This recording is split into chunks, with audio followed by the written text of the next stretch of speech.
Mike Erosenko, you're up next.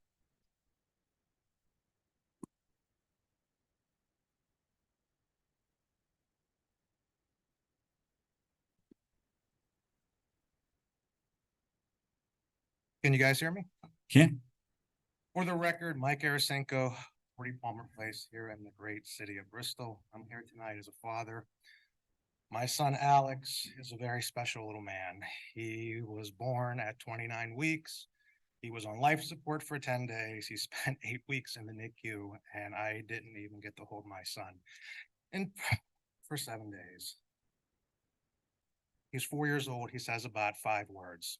So this Board of Education thing is very important to me. So as I begin, I want to personally thank Councilman Howe, Councilman Rosengren, and Councilwoman Tebow for standing up for what's right and doing what's best for our schools and standing up for my little Alex. I wish there were more elected officials who cared about our schools and my son like you guys do. Mr. Mayor, I've been pretty vocal about my disdain over the selection of Jennifer Van Gore over Rob Parente for the Board of Ed. I'm having a hard time understanding your selection. As a mayor, you're supposed to always want what's best for the city of Bristol. Let's compare them on education, shall we? Rob Parente has dedicated his entire life to helping those with special needs, like my little man. And to my knowledge, Jennifer does not have a background in education. And here's some quotes for you. This one's from Jennifer. I believe there's an epidemic of kids coming out as bisexual or whatever just to fit in. That's from the Bristol Press. Rob Parente, he says, I always tell parents to make sure your child gets invited to their first birthday party. I always make sure the students have what they need. That is what I do. It is my purpose in life. You've heard the speakers tonight talk about the anti-Semitic meme. You all are aware that she was banned from the Green Hills School parent page on Facebook for her behavior with parents and teachers.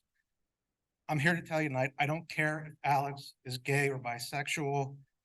I care, Mr. Mayor, that he is self-sufficient. What keeps me up at night is the realization that someday I'm going to be gone and my son is going to need adult resources and a government-funded home. And it keeps me up. It really bothers me. And really? Please, let's have some respect. Continue, Mike. Next, I could address some things about Councilwoman Tyler, because I mostly put the blame for this mess on her. I can't understand why a sitting councilwoman would want to insert herself on a BOE decision. Councilman Tyler, are you aware that in your district alone, there are 550 students receiving special education services in our school system? Over 550. How many of those families did you reach out to regarding the open seat for the BOE? I think the answer is probably none, because had you spoken to them, he would have been behind someone like Rob who understands their child.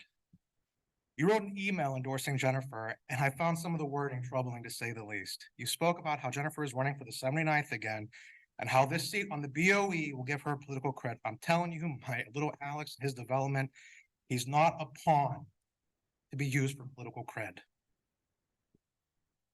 The residents of Bristol should know that I have been speaking out against this, that I have been very critical of Councilman Tyler on social media, and her response about me speaking out, wanting what's best for my son and those with special needs, is to seek legal action.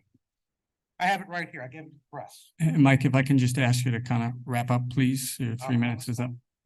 Tell me, Mr. Mayor, is it acceptable for elected officials to seek legal action against residents for speaking out what's best for their child? I know you know the answer. Every Bristol resident should know that Councilwoman Tyler is in this for herself and herself alone. She'll never do what's best for you and best for your district. And finally, Mr. Mayor, wrapping up, I would like to request a motion be made here tonight to censure Councilwoman Tyler over intimidation by an elected official for seeking legal action against a resident, which, by the way, I am an Army veteran. I should remind all of you that you are up there today because of people like me who answered the call for our country. Thank you.